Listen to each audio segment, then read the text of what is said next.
नमस्कार दोस्तों। हिंद महासागर से आती ठंडी ठंडी हवाओं के बीच गाले इंटरनेशनल स्टेडियम में भारत और श्रीलंका के बीच पहले टेस्ट का ऐसा धमाकेदार आगाज हुआ है कि दर्शकों ने शायद सोचा होगा भाई आज तो मैच के साथ मनोरंजन भी फ्री है। टॉस का सिक्का उछला और भारतीय कप्तान शुभमन गिल के पक्ष में गिरा। गिल ने ज्यादा सोच विचार नहीं किया और गाले की सूखी स्पिन वाली पिच को देखकर सीधा बोल दिया, पहले बल्लेबाजी करेंगे। मतलब साफ था, श्रीलंकाई गेंदबाजों को पहले ही बता दिया गया कि भाइयों आज मेहनत थोड़ी ज्यादा करनी पड़ेगी। भारत की तरफ से पारी की शुरुआत करने उतरे यशस्वी जायसवाल और केएल राहुल। दूसरी तरफ श्रीलंका ने नई लाल गेंद थमाई असिथा फर्नांडो को, लेकिन पहले ही ओवर में फर्नांडो ने गेंद पैड्स पर ऐसी भेजी कि यशस्वी ने कहा, अरे भाई इतनी अच्छी सर्विस कौन मना करता है। जायसवाल ने शानदार फ्लिक लगाया और गेंद मिड विकेट के खाली इलाके से सीधे बाउंड्री के पार। भारत के खाते में आया पहला चौका और यशस्वी के चेहरे पर वही आत्मविश्वास जैसे कह रहे हो अभी तो ट्रेलर चला है भाई। दूसरे छोर से लाहिरू कुमार आए और आते ही अपनी रफ्तार का मीटर खोल दिया। गेंद करीब 145 किलोमीटर प्रति घंटे की रफ्तार से दौड़ रही थी और उनका इरादा साफ था, भारतीय बल्लेबाजों को आराम से बैठने नहीं देना है। लेकिन चौथे ओवर में कुमारा ने केएल राहुल को शॉर्ट गेंद डालकर थोड़ा ज्यादा ही जोश दिखा दिया। राहुल भी शायद इसी मौके का इंतजार कर रहे थे। गेंद शरीर की तरफ आई और राहुल ने पीछे हटते हुए ऐसा खूबसूरत पुल शॉट लगाया कि गेंद लॉन्ग लेग की तरफ 4 रन के लिए चली गई। कुमारा ने गेंद को जाते हुए देखा और शायद मन ही मन सोच रहे होंगे, भाई ये तो उल्टा पड़ गया। इसके बाद कुमारा की लाइन लेंथ थोड़ी ऐसी बिगड़ी जैसे किसी ने उनका जीपीएस बंद कर दिया हो। 5.3 ओवर में ऑफ स्टंप के बाहर चौड़ी गेंद आई और यशस्वी ने तुरंत मौके को पहचान लिया। बैकफुट पर गए और ऐसा करारा चौका लगाया कि पॉइंट और बैकवर्ड पॉइंट के फील्डर बस गेंद को जाते हुए देखते रह गए। फील्डर ने पूरी ताकत से डाइव लगाई, लेकिन गेंद की स्पीड के सामने उनका प्रयास ऐसा था जैसे साइकिल लेकर रेसिंग कार पकड़ने निकल पड़े हों। और फिर अगली ही गेंद पर कुमारा ने लेग स्टंप की लाइन में ओवर पिच गेंद डाल दी। यशस्वी ने फ्रंट फुट निकाला, कलाइयां घुमाई और गेंद को मिड विकेट की तरफ फ्लिक कर दिया। गेंद बाउंड्री पार और जायसवाल के खाते में एक और चौका। यानी कुमारा के एक ओवर में ही यशस्वी ने 2 बार बता दिया, गेंद सही जगह डालो भाई, वरना बाउंड्री का रास्ता हमें अच्छी तरह पता है। 8वें ओवर में कुमारा ने सोचा कि शायद गेंदबाजी का एंगल बदलने से कुछ असर पड़ेगा, कभी ओवर द विकेट कभी राउंड द विकेट। लेकिन 7.1 ओवर में उन्होंने ऑफ स्टंप की लाइन में एक ओवर पिच गेंद डाल दी। यशस्वी ने गेंद की पिच तक पहुंचकर शानदार ऑन ड्राइव खेला। बल्ले से निकली गेंद इतनी खूबसूरती से गेंदबाज के बगल से निकली कि कुमारा के पास देखने के अलावा कोई दूसरा विकल्प ही नहीं था। 9वें ओवर की आखिरी गेंद पर फिर कुमारा से लाइन की गलती हुई। लेग स्टंप से बाहर गेंद और सामने थे केएल राहुल। राहुल ने अपनी कलाइयों का इस्तेमाल किया और गेंद को बड़े आराम से लॉन्ग लेग की तरफ मोड़ दिया। गेंद सीमा रेखा से जा टकराई और स्टैंड्स में बैठे भारतीय समर्थकों का जोश अचानक आसमान पर पहुंच गया। हाथों में तिरंगा, चेहरे पर खुशी और आवाज में पूरा जोश। गाले में भारतीय फैंस का माहौल ऐसा बन चुका था जैसे टेस्ट मैच नहीं बल्कि कोई बड़ा फाइनल मुकाबला चल रहा हो। वहीं श्रीलंकाई गेंदबाजों के चेहरे देखकर लग रहा था कि उन्हें अब समझ आ चुका है, आज सिर्फ गेंद लेकर मैदान में आना काफी नहीं है। इन दोनों भारतीय बल्लेबाजों के सामने पूरी तैयारी के साथ आना पड़ेगा। यशस्वी जायसवाल और केएल राहुल ने शुरुआत में ही श्रीलंकाई गेंदबाजों को साफ संदेश दे दिया था, पिच चाहे स्पिन की हो, मैदान चाहे गाले का हो, लेकिन अगर गेंद ढीली मिली तो भारतीय बल्लेबाज उसे बाउंड्री की सैर जरूर कराएंगे। 11वें ओवर में जब श्रीलंका के कप्तान धनंजय डी सिल्वा ने स्पिन आक्रमण को मोर्चे पर लगाते हुए युवा गेंदबाज केशरा नुवांता को गेंद थमाई तो 10.4 ओवर में यशस्वी जायसवाल ने उनके खिलाफ कड़ा जवाबी प्रहार किया। नवांता की स्टंप्स की सीधी लाइन वाली फुल लेंथ गेंद पर जायसवाल ने तुरंत अपना मजबूत बेस बनाया, घुटना जमीन पर टिकाया और एक बेहद ताकतवर स्वीप शॉट खेल दिया। गेंद स्क्वायर लेग बाउंड्री के पार 4 रनों के लिए सनसनाती हुई निकल गई, जबकि डीप में खड़ा फील्डर बाई तरफ दौड़ लगाने के बावजूद गेंद को रोकने में पूरी तरह नाकाम रहा। लेकिन ठीक अगली ही गेंद पर यानी 11.0 ओवर में गाले के मैदान पर एक ऐसा दुर्भाग्यपूर्ण, अकल्पनीय, विचित्र और नाटकीय रनआउट देखने को मिला जिसने मैदान में मौजूद खिलाड़ियों से लेकर कमेंटेटर्स तक सभी को स्तब्ध कर दिया। केशरा नुवाता ने ऑफ स्टंप की लाइन पर थोड़ी फ्लाइटेड डिलीवरी दांट की, जिसे स्ट्राइक पर मौजूद केएल राहुल ने सीधे और 90 तुल्ले बल्ले से मिड ऑन की तरफ हल्के हाथों से ड्राइव किया। गेंद में पर्याप्त गति नहीं थी और वह मिड ऑन के फील्डर से काफी दूर थी, इसलिए केएल राहुल ने एक आसान सिंगल के लिए तुरंत तेज आवाज में कॉल किया और बिना पीछे मुड़े तेजी से दौड़ पड़े। नॉन स्ट्राइकर छोर पर खड़े यशस्वी जायसवाल ने भी राहुल की कॉल पर तुरंत प्रतिक्रिया दी और सिंगल पूरा करने के लिए तेजी से क्रीज से बाहर निकल आए। लेकिन इसी क्षण पूरा खेल अप्रत्याशित मोड़ ले बैठा। गेंदबाज केशरा अनुवांता ने गेंद को अपनी दाईं ओर डाइव लगाकर रोकने की कोशिश की, लेकिन वे गेंद तक नहीं पहुंच सके और उनका शरीर सीधे दौड़ रहे नॉन स्ट्राइकर यशस्वी जायसवाल के रास्ते में आ गया। जायसवाल नवांता से बुरी तरह टकरा गए। उनका पैर फिसल गया और संतुलन बिगड़ने के कारण वे धड़ाम से पिच पर गिर पड़े। केएल राहुल ने जब आधी पिच पार करने के बाद जायसवाल को जमीन पर गिरा देखा तो उन्होंने तुरंत खतरे को भांपते हुए अपने कदमों पर ब्रेक लगा दिए और वापस स्ट्राइकर एंड की तरफ मुड़ने की तैयारी करने लगे। लेकिन इसी बीच जायसवाल तेजी से जमीन से उठ खड़े हुए और उन्होंने राहुल की तरफ एक कदम आगे बढ़ाकर संकेत दिया कि वे अब भी सिंगल दौड़ने के लिए तैयार हैं। केएल राहुल ने जायसवाल के इस कदम को आगे बढ़ने का पक्का इशारा समझा और एक बार फिर नॉन स्ट्राइकर एंड की तरफ पूरी ताकत से दौड़ पड़े। मगर ठीक इसी मोड़ पर जायसवाल के मन में दूसरा विचार आया और वे अचानक पीछे मुड़कर वापस अपनी नॉन स्ट्राइकर क्रीज में लौटने लगे। इस भारी गलतफहमी और तालमेल के अभाव के चलते दोनों भारतीय बल्लेबाज एक ही छोर की तरफ दौड़ पड़े। केएल राहुल ने अपनी लंबी डाइव और गति के दम पर जायसवाल से कुछ मिलीसेकंड पहले अपना बल्ला क्रीज के अंदर सुरक्षित रूप से ग्राउंड कर दिया। उधर मिड ऑन से गेंद को उठाकर प्रभात जयसूर्या ने तेजी से विकेटकीपर छोर पर थ्रो फेंका, जहां विकेटकीपर निरोन डिक्वेला ने गेंद को अपने दस्तानों में सुरक्षित लपका। डिक्वेला ने तुरंत बेल्स नहीं उड़ाई। उन्होंने पहली स्लिप में खड़े अपने कप्तान धनंजय डी सिल्वा की तरफ देखा कि क्या उन्हें बल्लेबाज के गिरने और टकराने की वजह से रनआउट की अपील करनी चाहिए। कप्तान धनंजय डी सिल्वा ने स्थिति को सामान्य क्रिकेटिंग रनआउट मानते हुए बेल्स उड़ाने का इशारा किया और डिक्वेला ने तुरंत स्टंप्स की गिल्लियां बिखेर दी। मैदानी अंपायरों रॉटकर और शरफुद्दौला सैकत ने आपस में मशवरा किया और रिप्ले की जांच की। वीडियो रिप्ले में यह साफ दिखाई दे रहा था कि राहुल ने गेंदबाज के टकराने के तुरंत बाद खुद को रोक लिया था और वे आसानी से अपनी क्रीज में लौट सकते थे। लेकिन जायसवाल द्वारा दोबारा दौड़ने का भ्रमित करने वाला इशारा करने की वजह से ही यह पूरी गफलत पैदा हुई थी। ऐसे में श्रीलंका पर खेल भावना के उल्लंघन का कोई आरोप नहीं बनता था। नियमों के अनुसार जायसवाल क्रीज से बाहर रह गए थे और उन्हें 37 गेंदों का सामना करते हुए 5 कड़े चौकों की मदद से 32 रन बनाकर रन आउट होकर बेहद निराश कदमों से डग आउट लौटना पड़ा। यशस्वी जायसवाल के इस दुर्भाग्यपूर्ण अंत के बाद नंबर 3 के बेहद संवेदनशील, महत्वपूर्ण और तकनीकी पायदान पर कर्नाटक के बाएं हाथ के स्टाइलिश बल्लेबाज देवदत्त पट्टिक्कल क्रीज पर उतरे। पट्टिक्कल ने आते ही श्रीलंकाई स्पिन आक्रमण के खिलाफ बेहद सकारात्मक, आक्रामक और निडर मानसिकता का मुजाहरा पेश किया। 13वें ओवर की पहली ही गेंद पर केशरा नवांता ने ऑफ स्टंप के थोड़ा बाहर शॉर्ट ऑफ लेंथ गेंद पट की। पट्टिक्कल ने अपनी तेज आंखों से गेंद की लेंथ को तुरंत पिक किया, मजबूत बैकफुट पर घूमे और गेंद को खींचते हुए मिड विकेट बाउंड्री के पार 4 रनों के लिए एक कड़क पुल शॉट खेल दिया। इसके अगले ही ओवर में यानी 14वें ओवर की पहली गेंद पर श्रीलंका के मुख्य बाएं हाथ के ऑर्थोडॉक्स स्पिनर प्रभात जयसूर्या के खिलाफ देवदत्त पट्टिक्कल ने अपने फुटवर्क की मास्टर क्लास दिखाई। जैसे ही जयसूर्या ने गेंद में हवा का थोड़ा सा लूप दिया, पट्टिक्कल निडर होकर क्रीज से बाहर निकल आए। गेंद की पूरी पिच तक पहुंचे और बल्ले का पूरा फ्लो दिखाते हुए गेंद को लॉन्ग ऑन बाउंड्री के पार 90 मीटर दूर स्टैंड्स की ऊपरी कतारों में भेजकर एक प्रचंड आलीशान व गगनचुंबी ठोक दिया। स्पिनरों पर यह जवाबी हमला दूसरे छोर से भी जारी रहा। 16वें ओवर की पहली गेंद पर जब प्रभात जयसूर्या ने स्टंप्स की लाइन में फ्लाइटेड गेंद डाली तो केएल राहुल ने भी अपने पैरों का शानदार इस्तेमाल किया। राहुल आगे निकले, गेंद की टर्न को पूरी तरह खत्म किया और बड़े ही सहज व नॉन टैलेंट अंदाज में गेंद को सीधे गेंदबाज के सिर के ऊपर से हवा में उड़ा दिया।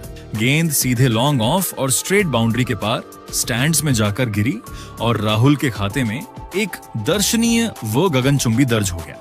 18वें ओवर की अंतिम गेंद पर जब श्रीलंकाई कप्तान ने तेज गेंदबाज लाहिरू कुमारा को दोबारा राउंड विकेट से गेंदबाजी पर लगाया तो कुमारा ने कोण बनाकर पैड्स पर तेज गेंद फेंकने की कोशिश की, लेकिन क्रीज पर जमे देवदत्त पट्टिक्कल ने गेंद की लाइन के अंदर आकर उस कोण और गति का बड़ी ही खूबसूरती से इस्तेमाल किया और गेंद को लॉन्ग लेग बाउंड्री पार 4 रनों के लिए गाइड कर दिया। 23वें ओवर में भारतीय बल्लेबाजों ने दोनों छोरों से चौकों की मूसलाधार बारिश कर दी। 22वें ओवर में प्रभात जयसूर्या ने ऑफ स्टंप की लाइन पर थोड़ी हाफ वॉली गेंद फेंक दी, जिस पर केएल राहुल ने अपने मजबूत बॉटम हैंड का जबरदस्त इस्तेमाल किया और गेंद को सीधे गेंदबाज के सिर के ऊपर से एक बुलेट की रफ्तार वाले पावरफुल चौके में तब्दील कर दिया। इसके ठीक अगली ही गेंद पर जब दूसरे छोर से केशरा नवांता ने पैड्स की लाइन पर थोड़ी फ्लैट डिलीवरी दांट की तो देवदत्त पडिक्कल ने अपनी कलाइयों की नजाकत दिखाई और गेंद को फाइन लेग के खाली इलाके में मोड़कर एक और कड़ा चौका अपने नाम कर लिया। 25वें ओवर की अंतिम गेंद पर जब श्रीलंकाई कप्तान धनंजय डी सिल्वा खुद ऑफ स्पिन गेंदबाजी करने आए तो उनकी हवा में ड्रिफ्ट होती हुई और पैड्स पर गिरती थोड़ी छोटी गेंद को पडिक्कल ने बड़ी तेजी से बैक फुट पर जाकर पिक किया। पडिक्कल ने अपनी कलाइयों के शानदार मोड़ से गेंद को मिड विकेट के खाली पड़े गैप में हवा में उछाला। टाइमिंग और प्लेसमेंट इतनी सटीक थी कि गेंद बिना किसी रुकावट के सीमा रेखा के पार 4 रनों के लिए चली गई। इसके बाद 26वें ओवर की चौथी गेंद पर जब प्रभात जसूरिया ने ऑफ स्टंप के बाहर थोड़ी छोटी और चौड़ी गेंद पटकी तो केएल राहुल ने क्रीज में रूम बनाया, ऑफ साइड का पूरा दायरा खोला और एक नफासत भरा कड़क स्क्वायर कट शॉट खेलकर गेंद को पॉइंट के बगल से 4 रनों के लिए भेज दिया। इस खूबसूरत बाउंड्री के साथ ही भारतीय पुरुष क्रिकेट टीम के स्कोर बोर्ड पर 100 रन का मजबूत आंकड़ा भी पूरा हो गया। गाली टेस्ट के पहले दिन के पहले सत्र का खेल समाप्त होने और अंपायरों द्वारा लंच ब्रेक की घोषणा किए जाने तक भारतीय टीम ने 27 ओवरों के बेहद संतुलित और रणनीतिक खेल में एक विकेट के नुकसान पर पूरे 101 रनों का एक ठोस और मजबूत स्कोर खड़ा कर लिया था। लंच के समय तक देवदत्त पडिक्कल 49 गेंदों का सामना करते हुए 4 कड़े चौकों और एक गगनचुंबी की मदद से 35 रन बनाकर नाबाद रहे, जबकि उनके साथ सलामी बल्लेबाज केएल राहुल 77 गेंदों में 4 दर्शनीय चौकों और एक की बदौलत 32 रन बनाकर क्रीज पर पूरी तरह अपनी जड़ें जमाए हुए डटे रहे। अब सभी की नजरें दूसरे सेशन पर थीं। इसके बाद दूसरे सेशन का खेल शुरू हुआ। भारत की ओर से एक बार फिर केएल राहुल और देवदत्त पडिक्कल बल्लेबाजी करने के लिए मैदान पर उतरे। पहले सेशन के अंत तक दोनों बल्लेबाज शानदार तरीके से बल्लेबाजी कर रहे थे और अब भारतीय टीम को उम्मीद थी कि यह दोनों खिलाड़ी अपनी साझेदारी को और आगे लेकर जाएंगे। दूसरे सेशन की शुरुआत में राहुल और पडिक्कल ने बिल्कुल संभलकर बल्लेबाजी की। दोनों ही बल्लेबाजों ने शुरुआती 10 ओवरों में किसी भी तरह का जोखिम नहीं लिया। इस दौरान भारतीय बल्लेबाजों की ओर से एक भी बाउंड्री देखने को नहीं मिली। राहुल और पडिक्कल ने सिर्फ सिंगल और डबल लेकर स्कोर बोर्ड को आगे बढ़ाया और अच्छी गेंदों को पूरा सम्मान दिया। श्रीलंका के गेंदबाज लगातार सही लाइन और लेंथ पर गेंदबाजी करने की कोशिश कर रहे थे। उनका मकसद था कि किसी तरह भारतीय बल्लेबाजों से गलती करवाई जाए और जल्दी से विकेट हासिल किया जाए, लेकिन राहुल और पडिक्कल ने श्रीलंकाई गेंदबाजों को ऐसा कोई मौका नहीं दिया। दोनों बल्लेबाज काफी धैर्य के साथ बल्लेबाजी कर रहे थे। काफी समय तक शांत रहने के बाद आखिरकार 37वें ओवर में भारतीय बल्लेबाजों ने अपने हाथ खोलने शुरू किए। इस ओवर की दूसरी गेंद पर देवदत्त पडिक्कल ने डीप बैकवर्ड पॉइंट की दिशा में सिंगल लिया और इसी के साथ उन्होंने शानदार अर्धशतक पूरा कर लिया। पडिक्कल ने यह 50 रन सिर्फ 81 गेंदों में पूरे किए। उनकी इस पारी में शानदार धैर्य और आत्मविश्वास नजर आया। इसके बाद इसी ओवर की चौथी गेंद पर केएल राहुल ने भी शानदार शॉट लगाया। राहुल ने डीप बैकवर्ड पॉइंट की दिशा में गेंद को बाउंड्री के पार पहुंचा दिया। यह दूसरे सेशन की पहली बाउंड्री थी। इस चौके के साथ भारतीय टीम के ऊपर बना हुआ थोड़ा दबाव भी कम हुआ और बल्लेबाजों को और ज्यादा आत्मविश्वास मिला।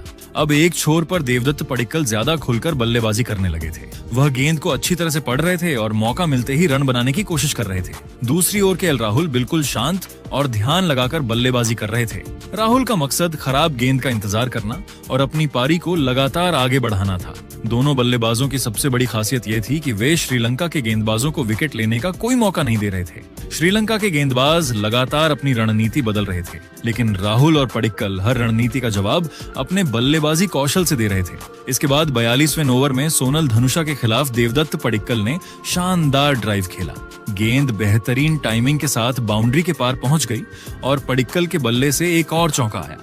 इस चौके के साथ ही केएल राहुल और देवदत्त पडिक्कल के बीच शानदार शतकीय साझेदारी भी पूरी हो गई। ये साझेदारी भारतीय टीम के लिए काफी महत्वपूर्ण थी। शुरुआती विकेट गिरने के बाद दोनों बल्लेबाजों ने जिस तरह से पारी को संभाला, उससे भारतीय टीम मजबूत स्थिति में पहुंच गई थी। श्रीलंका के गेंदबाज लगातार कोशिश कर रहे थे, लेकिन दोनों बल्लेबाजों ने अपना विकेट बचा कर रखा। फिर अगले ही ओवर की दूसरी गेंद पर केएल राहुल ने लॉन्ग ऑन की दिशा में सिंगल लिया। इस एक रन के साथ राहुल ने भी अपनी अर्धशतकीय पारी पूरी कर ली। राहुल ने शानदार धैर्य के साथ अपना अर्धशतक पूरा किया और इसी के साथ भारतीय टीम का स्कोर भी 150 रन के पार पहुंच गया।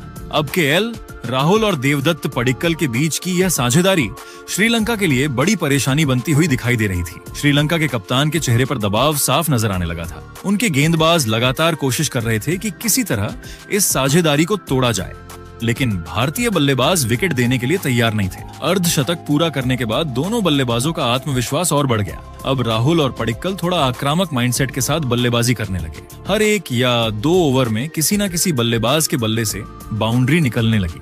इससे भारतीय टीम का स्कोर तेजी से आगे बढ़ने लगा। श्रीलंका के कप्तान ने भारतीय बल्लेबाजों को रोकने के लिए अपनी पूरी कोशिश की। उन्होंने स्पिन गेंदबाजों को भी लगाया और तेज गेंदबाजों के साथ साथ मीडियम पेसरों का भी इस्तेमाल किया। अलग अलग गेंदबाजों और अलग अलग फील्ड सेटिंग के जरिए भारतीय बल्लेबाजों पर दबाव बनाने की कोशिश की गई, लेकिन केएल राहुल और देवदत्त पडिक्कल पूरी तरह से सेट हो चुके थे। दोनों बल्लेबाजों को अब श्रीलंका की गेंदबाजी में कोई बड़ी परेशानी नजर नहीं आ रही थी।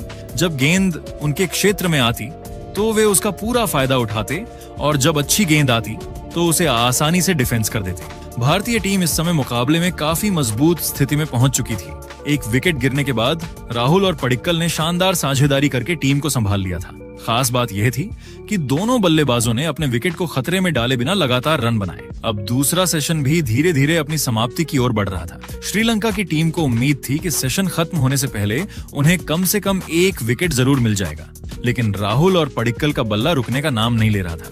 52 ओवर पूरे होने के बाद अंपायर ने दूसरे सेशन का खेल समाप्त घोषित कर दिया। दूसरे सेशन के अंत तक भारतीय टीम ने 1 विकेट के नुकसान पर 192 रन बना लिए थे। केएल राहुल 73 रन बनाकर नाबाद थे, जबकि देवदत्त पडिक्कल 83 रन बनाकर क्रीज पर मौजूद थे। दोनों बल्लेबाजों के बीच एक शानदार और मजबूत साझेदारी बन चुकी थी। कुल मिलाकर दूसरा सेशन पूरी तरह से भारतीय टीम के नाम रहा। भारत ने इस सेशन में 1 भी विकेट नहीं गंवाया और राहुल और पडिक्कल ने श्रीलंका के गेंदबाजों पर लगातार दबाव बनाए रखा। इसके बाद तीसरे सेशन का आगाज हुआ, लेकिन इस बार देवदत्त पडिक्कल के साथ केएल राहुल बल्लेबाजी करने के लिए मैदान पर नहीं आए। दरअसल दूसरे सेशन के दौरान केएल राहुल को क्रैम्प की समस्या हुई थी, जिसकी वजह से उन्हें रिटायर्ड हर्ट होना पड़ा। ऐसे में तीसरे सेशन में भारत की पारी को आगे बढ़ाने की जिम्मेदारी कप्तान शुभमन गिल और देवदत्त पडिक्कल ने संभाली। तीसरे सेशन की शुरुआत भारतीय टीम के लिए अच्छी रही। सेशन के पहले ही ओवर में भारत ने 200 रन का आंकड़ा पार कर लिया। अब शुभमन गिल और देवदत्त पडिक्कल भारतीय पारी को आगे बढ़ाने में जुट गए थे। दोनों बल्लेबाजों ने शुरुआत में संभलकर बल्लेबाजी की और श्रीलंका के गेंदबाजों पर दबाव बनाए रखा। इसके बाद 56वें ओवर में देवदत्त पडिक्कल ने लहरू कुमारा के खिलाफ शानदार बल्लेबाजी करते हुए लगातार 2 चौके जड़ दिए।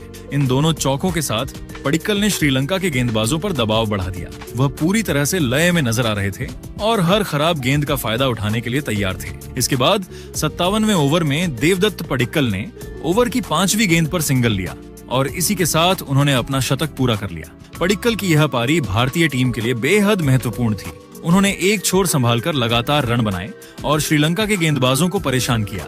अब देवदत्त पडिक्कल पूरी तरह से आत्मविश्वास में नजर आ रहे थे और भारतीय टीम का स्कोर भी तेजी से आगे बढ़ रहा था। दूसरी ओर कप्तान शुभमन गिल भी धीरे धीरे अपने हाथ खोलने लगे। 59वें ओवर में शुभमन गिल ने आशिता फर्नांडो के खिलाफ शानदार बल्लेबाजी की और एक ही ओवर में 2 बेहतरीन चौके जड़ दिए। इन चौकों के साथ भारतीय टीम के स्कोर को और मजबूती मिली। ऐसा लग रहा था कि भारत इस सेशन में तेजी से रन बनाकर श्रीलंका के सामने एक बड़ा स्कोर खड़ा करने की तैयारी में है। लेकिन इसके बाद श्रीलंका के गेंदबाजों ने शानदार वापसी की। उन्होंने अपनी लाइन और लेंथ में सुधार किया और भारतीय बल्लेबाजों को खुलकर शॉट खेलने का मौका नहीं दिया। कुछ ओवरों तक रन बनाने की रफ्तार पर भी रोक लग गई। इसी बीच 62वें ओवर में भारत को एक और बड़ा झटका लगा। 62वें ओवर की दूसरी गेंद पर प्रभात जयसूर्या ने भारतीय कप्तान शुभमन गिल को आउट कर दिया। जयसूर्या की गेंद पर गिल ने मिड ऑफ की दिशा में शॉट खेला, जहां लहरू कुमारा ने शानदार कैच पकड़कर उनकी पारी का अंत कर दिया। शुभमन गिल ने भारतीय टीम के लिए 28 गेंदों का सामना किया और 16 रन बनाए। उनकी पारी छोटी जरूर रही, लेकिन उन्होंने महत्वपूर्ण समय पर टीम की पारी को आगे बढ़ाने में योगदान दिया। कप्तान के आउट होने के बाद अब भारत की ओर से 5वें नंबर पर बल्लेबाजी करने के लिए उपकप्तान अर्षभ पंत मैदान पर आए। भारतीय टीम को उम्मीद थी कि पंत अपनी आक्रामक बल्लेबाजी से स्कोर को तेजी से आगे बढ़ाएंगे और देवदत्त पडिक्कल के साथ एक अच्छी साझेदारी बनाएंगे। जहां ऋषभ पंत ने शुरुआत में तो अपना समय लिया और गेंद को देखते हुए सिंगल डबल निकाले, लेकिन वह ज्यादा देर तक शांत नहीं थे। 65वें ओवर में केशारानंथा के खिलाफ पट ने स्टेप आउट करते हुए लॉन्ग ऑन के ऊपर से चौका लगा दिया। यह उनकी पारी का पहला चौका था। जिसके बाद 67वें ओवर में देवदत्त पडिक्कल ने अपनी क्लास दिखाई और 2 चौके लगा दिए। पहला चौका स्कूप शॉट के जरिए लगाया और दूसरा चौका पॉइंट के क्षेत्र में लगाया गया। इसी के साथ में भारतीय टीम का स्कोर भी 250 रन के पार पहुंचा गया था। लेकिन अब ऋषभ पंत रुकने का नाम नहीं ले रहे थे। स्पिन के खिलाफ अक्सर ऋषभ अटैकिंग बल्लेबाजी करते हैं और आज भी ऋषभ वही कर रहे थे। 68वें ओवर में प्रभात जसूरिया के खिलाफ ऋषभ पंत ने पहले हाफ बॉली गेंद को लॉन्ग ऑन के ऊपर से जड़ दिया, जिसके बाद ओवर की आखिरी गेंद पर ऋषभ पंत ने लॉन्ग ऑन और डीप मिड विकेट के बीच में से चौका लगा दिया। अब दिन के आखिरी कुछ ओवर चल रहे थे, लेकिन देवदत्त पडिक्कल और ऋषभ पंत लगातार अटैकिंग बल्लेबाजी कर रहे थे। इस तरह 72 ओवर की समाप्ति तक भारत की टीम ने 284 रन बना लिए थे 2 विकेट के नुकसान पर, जहां देवदत्त पडिक्कल 129 रन बनाकर क्रीज पर नाबाद थे, जबकि ऋषभ पंत ने 25 रन बना लिए थे। तो दोस्तों, पहले दिन का खेल पूरी तरह से टीम इंडिया के नाम रहा। बाकी आप भारतीय टीम के इस प्रदर्शन को 10 में से कितने नंबर देना चाहोगे? और ऐसी ही क्रिकेट की नई वीडियो के लिए हमारे चैनल को सब्सक्राइब